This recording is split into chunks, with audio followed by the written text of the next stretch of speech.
মোংলাই তো সবাই বানিয়ে খেয়েছেন, কিন্তু ছোট ছোট মোংলাই বানিয়ে কি কখনো খেয়েছেন? আমার মিনি কিচেনে ছোট ছোট কিউট কিউট মোংলাই বানিয়েছি, তো সেটাই তোমাদের কাছে চলো শেয়ার করি। তো হ্যালো এভরিওয়ান, আসসালামু আলাইকুম। সবার কি অবস্থা, কেমন আছো? আশা করছি সবাই ভালো আছো। আমি কিন্তু আল্লাহর রহমতে ভালো আছি।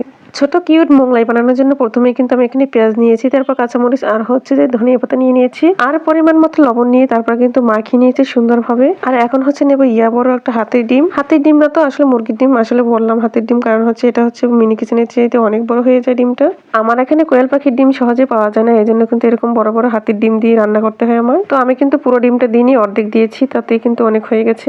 মোংলাই বানানোটা কিন্তু খুবই সহজ, কঠিন কিন্তু কিছুই না। সামান্য উপকরণ দিয়েই কিন্তু মোংলাইটা হয়ে যায়। এখন আমি এখানে দিয়ে দিচ্ছি লুডুসের মশলা। আসলে আমার কাছে ম্যাগি মশলা ছিল না, এই জন্য লুডুসের মশলাটা আমি দিয়ে দিলাম। এটাতেও কিন্তু অনেক পরিমাণ স্বাদ হয়েছিল আমার মোংলাইটা। এখন হচ্ছে মোংলাইটা বানানোর পালা। আমি কিন্তু রুটিগুলো আগেই কিন্তু বেলে রেখেছিলাম, আর এখন কিন্তু রুটিটার উপর আমি কিন্তু সম্পূর্ণ মশলাগুলো দিয়ে তারপর কিন্তু সুন্দর করে একটা মোংলার শেপ দিয়ে দিয়েছি।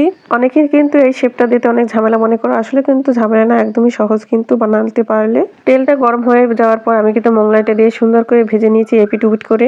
দেখো মোংলাইটা কত পরিমাণ ফুলে উঠছে, একদম টয়টুম্বা হয়ে গেছে ফুলে। তো মাশাআল্লাহ, প্রথম মোংলাইটা তো কিন্তু আমার অনেক সুন্দর হয়েছে। এখন কিন্তু দ্বিতীয় মোংলাইটা আমি বানিয়ে নেব। পরের মোংলাইটাও কিন্তু আমি একইভাবে শেপ দিয়ে সুন্দর করে বানিয়ে নেব। এই দেখো রুটি দিয়ে সুন্দর করে কিন্তু শেপ করে নিচ্ছি আমি। পরোটা যেভাবে শেপ করে বানাই সেভাবেই কিন্তু বানিয়ে নিয়েছি সুন্দর করে শেপ নিয়ে। এই দেখো এখন কিন্তু আমি সুন্দর করে আবার তেলে দিয়েছি। দেখো তেলে দেওয়ার সাথে সাথে আমার কতখানি তেল পড়ে গিয়েছে। আসলে ছোট কড়াইতে রান্না বান্না করতে গেলে এভাবে হবেই, সবসময় হয় আসলে আমাদের সাথে এরকম।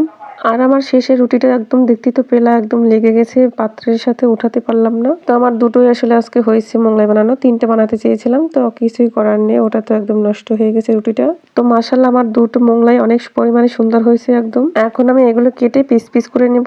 নিজেরা বাড়ি বসে বানালে কিন্তু ভিতরে পুরটা অনেক পরিমাণে পাওয়া যায় ডিমটা আসলে, কিন্তু বাইরে কিন্তু এত পরিমাণে ডিম দেয় না ওরা। আমি কিন্তু এই প্রথমবার মোংলাই বানানোর চেষ্টা করলাম, তো মাশাআল্লাহ প্রথমবারই আমি অনেক সুন্দর বানাতে পেরেছি, আর অনেক পরিমাণ মজাও ছিল। বাজারের থেকে অনেক পরিমাণ মজা হয়েছিল আজকে। তো তোমাদের কাছে কেমন লাগলো আমার এই ছোট্ট পুস্কো মোংলাই বানানোর ভিডিওটা, অবশ্যই কিন্তু কমেন্টে জানিও।